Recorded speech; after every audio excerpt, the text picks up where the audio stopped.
Hi, obviously it's a late time, but I talked about world building in my introduction, and I talked about something called Kirecto. That's something I'm working on. I've already planned out a big part of it in my old journals. I used to do it day on, day off. But this is I'm trying to organize it at the moment. Well, an actual thing. Here's my hand. But yeah, I'll show you it so far. Here's an introduction to Kirecto. Alright, so this video might be quite long. Alright, so this is the world map for Kirecto. All you really need to know about this is there are 3 areas in particular that are important. Here are where the attract lectors are, and I'm going to show you in a bit. Those guys are like super warriors or something like that. Like they're really strong. They look like freaking weird spiders. These are the Mikicurians. Yeah, I like these guys. The leaf people. The reason they are leaves is because of a unique adaptation that happened as a result of something that I will show you in a bit. But yeah, they are just freaking leaves. These guys are really mutated, and so are these guys I'm about to show you because of something I'm about to show you. But yeah, these guys, finally, these are the Diochas. Yes, I pretty much did just put words together. And yeah, that's the map. This area up here is also quite important. This is the forest. This is very important. In this area here, this is the result of something else.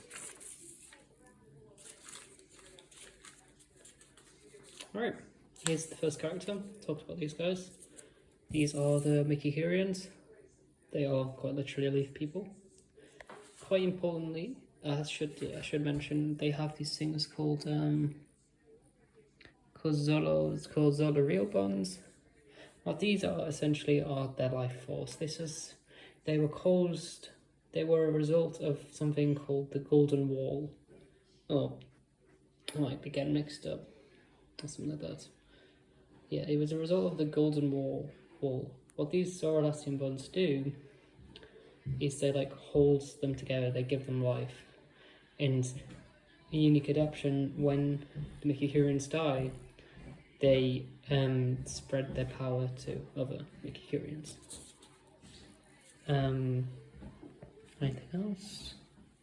They have a few gods, but they're very nice people. These guys, on the other hand, these guys are nasty. These are the Diochas, or the Diochasi, how you should pronounce it, I suppose. These guys are freaking mean, but don't judge them. They're genius inventors, and they're quite strong. That thing holds them together. Imagine the Zoroastrian bond, it's the heart of Colo Diaz. Colo Diaz was an old leader. They don't have gods, they're quite atheistic, these guys. That's why they don't get along with these guys. They do get on in sometimes, they are decent guys, but man, they grew up in a volcano island. They haven't had an easy time. They're obviously a bit stressed. Obviously, anything else? Yeah, their skin is orange and yellow because the ones were given a unique adaptation or whatever of the old guys that I'm gonna explain in a bit. But really, it just comes down to magic. I'm not that good at science. Yeah. Those guys are pretty mean. And then finally, the attract lectors. These guys are spooky. They're spooky on purpose, and they are closest looking to the old creatures that I'm about to talk about in a bit, the Supplantians, because these guys are like spider people dudes. They have these sharp surfaces because they kind of grew up in the tundra near Bomano, as you can see. And basically they had to, it was tough, you know, like they have this thing called the I'm forgetting all this, the solana, or quite literally the soul. And what they can do basically is, well, you can't really break the soul of an attractor.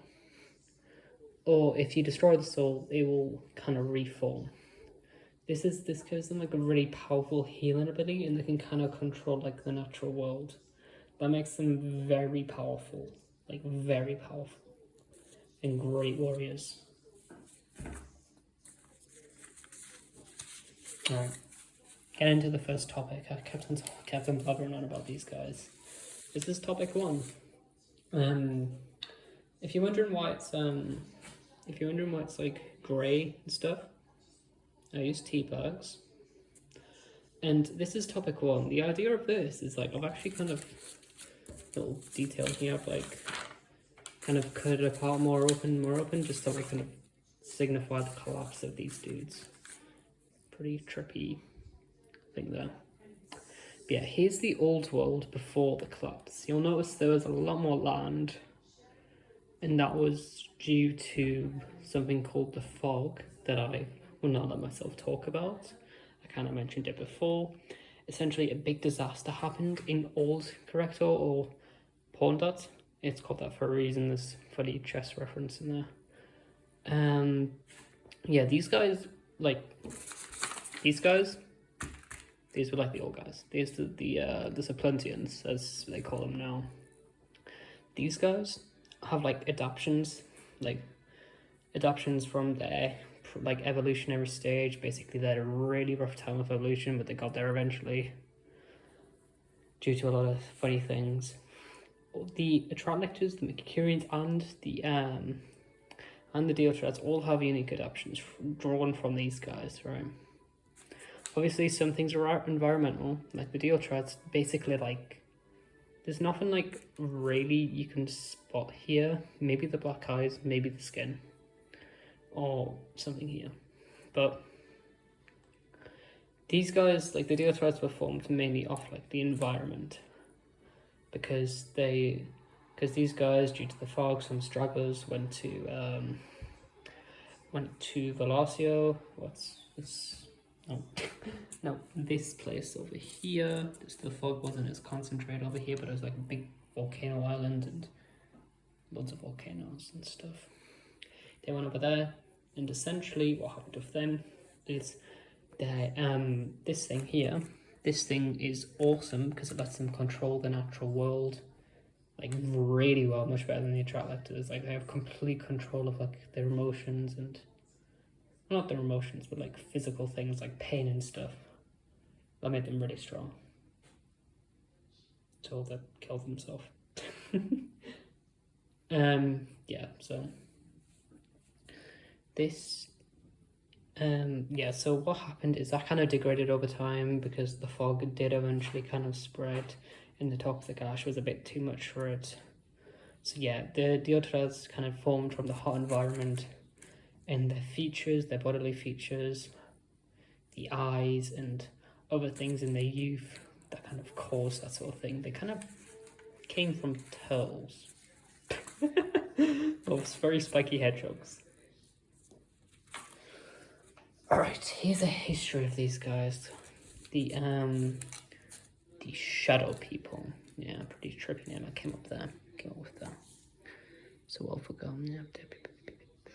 The Kirecto, this is very important. This will come in very important. The night day cycle in Kirecto is really strange, because it's kind of hard to see because tea bags didn't blend very well and stuff. But essentially, Kirecto has this weird orbital pattern that kind of makes like the sun, well, in polite words, be freaking weird.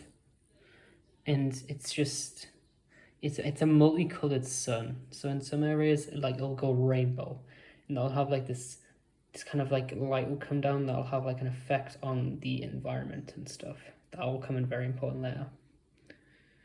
Yep, you can read some of that if you want. The main reason, yeah, the main reason they survived was due to the fact that they could kind of survive on their own substance, basically, and that thing they got from like an early kind of that very important thing, that is it was due to that they could survive, basically. That's how they got past like that stage. Well, very nice drawings I've done. Yes, this is a man-made island. This thing here, yeah. There's loads of volcanoes around there, but they never erupted quite. Quite, you know, what's the word? Strangely. No, that's a better word. Quite anticlimactically, that's it. No, there's no word. Doesn't matter. Yeah. They never erupted, strangely, until, well, you know, I wanted it to. So, yeah. This is a timeline. I've got more of a timeline. Alright, this is the good stuff. This is the first war. This is the first and the second war. These guys are peaceful people. Like, this is how they evolved so fast. This is why, like, when they killed themselves, they were so technologically advanced. Because advanced, yeah. This is because like, all they see is grey, right? It's this weird thing, and they quite literally only see grey as a colour, but they also see grey as a symbolic sort of thing. Just a complete middle ground. They are pretty chill dudes. Although, they've discovered something. Now this is very, very important. This island here. This is the forest, or where the forest used to be. This was a very sacred island. There were beasts here, like a very magical kind of stuff here. They were, you know, they were safe, and they were held as gods in the world. Everyone believed in them. And that's because they were beasts. I mean, they could still see grey, but they were pretty cool, these dudes, and they did lots of stuff. They regulated stuff. The gods kind of saved the entire world at one point, you know. I'll get into that. Sorry, this is a lot to unpack. So, can I zoom in? Yeah. Okay, so, if you wonder what these lines are, just big trade network sort of thing. Yeah, so basically, there's a like an ore called Zikre. That's it. Zikre. Yes, I did just shove letters together again. Zikre. And what Zikre does is it has an effect. Like, by itself, it's harmless, it's fine, but when combined with like certain gases and stuff, poisonous gases, like coal and just like natural gas and all that, and when being like, you know, when it's froze over, does all of this stuff, what happens is it creates this kind of toxin or sort of thing that lets the the Saplanians see white and black. They can't see grey anymore. The effects are only temporary, but in massive concentrations they can last a lifetime. And that will come in very important. There was one poor bloke, an earthquake triggered a release in this gas. In the sky. You don't really need to know this game, but I just shoved some letters together. Marinuse Tat. Yes. Marinuse Tat. Who basically, he was seeing colour. He was just a farmer dude, like, right? Like, he was. But something happened, and what happened is he made a group called the Transcendians, and he was more enlightened, I suppose. And he met this group, and he was like, oh, you know, there's all these imperfect things in the world. What are we doing? Like, we want war. We want peace, because they still had a conscience. They still had a conscience. They're basically like humans, yet not humans. Weird. How did the guys have conscience when they were grey? Well, they saw each other. They didn't see each other as a threat. They were kind of friends. So yeah, don't question them. Okay, good. Yeah. Actually, yeah, you can question it. I'll try and wrap that up. This is getting quite long already. But essentially, this got popular. This got popular as a group because all these guys are friends. They trust each other. They're good. They're like, oh yeah, this is pretty trippy, bro. But eventually, when they started getting in like opposition groups, right? Because, well, I don't know about white and black. You know, they can see evil, they can see good. So there's no middle ground anymore. So they basically become humans. Yeah, they basically become humans in a way. Because now they have an evil side to them. They have temptation. They have all this stuff. And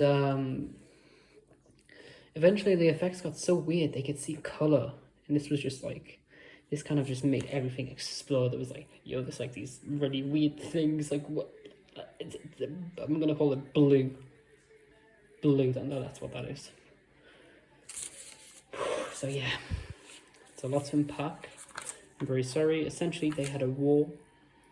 The one party called the Ptolemies, they were one of the opposition groups. What they did is they found something, right? These are the guys in Old Borneo now. Oh, the Kinglands. Get it? If there's funny chess reference, can you figure it out? Basically, they were at war with these guys in World's Crushed. Remember these guys? Well, this mysteriously undiscovered island. Yep. Yeah, so that went boom. There's lots of rivers here. The bomb landed exactly here where a massive deposit of like Zikia just happened to be, and you know what that did? And freaking boom. And it didn't stop. The mountains kind of blocked it off at bits, but it kept on going. Kept on going. In time, it spread all over Everyone was kind of sick, but the blast radius was so powerful, and Zikia also has these other properties with other sort of materials. It did stuff, and this wasn't like this separation process. Like, as you know, in our geography, like we went from Pangaea to all these different continents and stuff, and it's a big ocean thing. Yeah, that wasn't the case with this. Like, the fog was just like so freaking powerful. It just like had all these weird impacts and stuff. So, yeah. Talked a lot there. Talked a lot. There's a lot more I want to say, but this is already long enough. One more thing. Thanks for staying here as long as you did. If you have been here. And here we go. This is the last one. This is the second war. What is the second war, you ask? What, they all died, right? Well, first of all, they didn't. This is the Golden Barrier.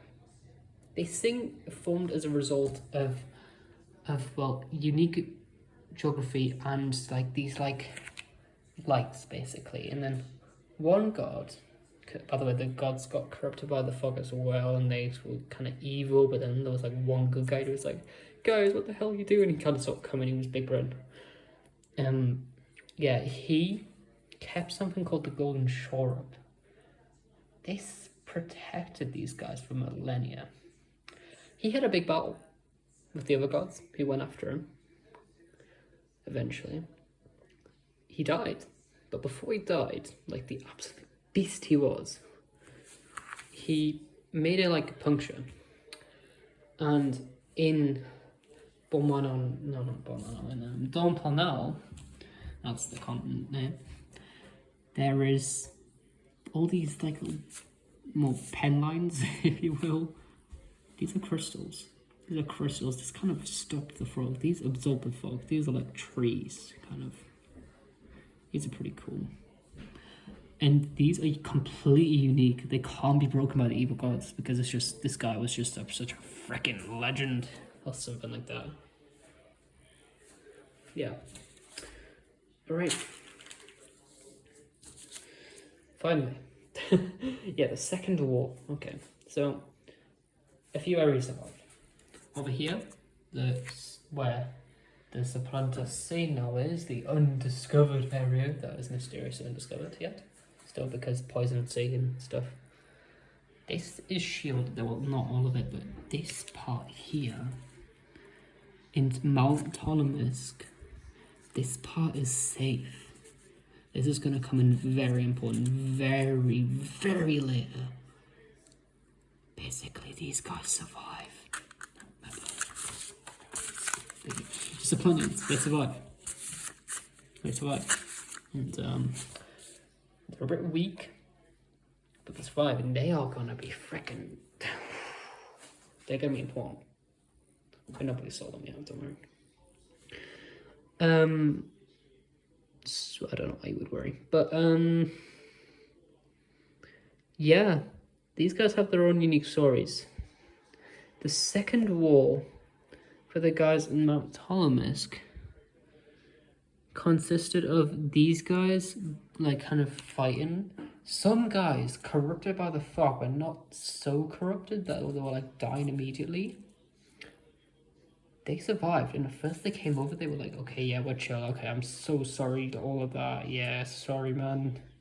And because these guys are just such nice guys, they're like, yeah, it's alright, don't worry about it, we're good. And over time, they fought each other.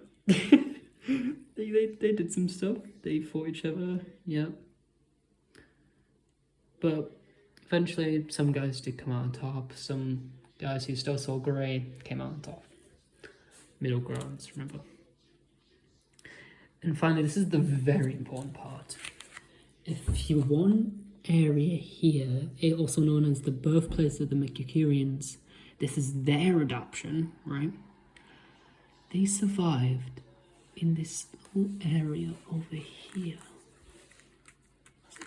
Yeah, the area over there.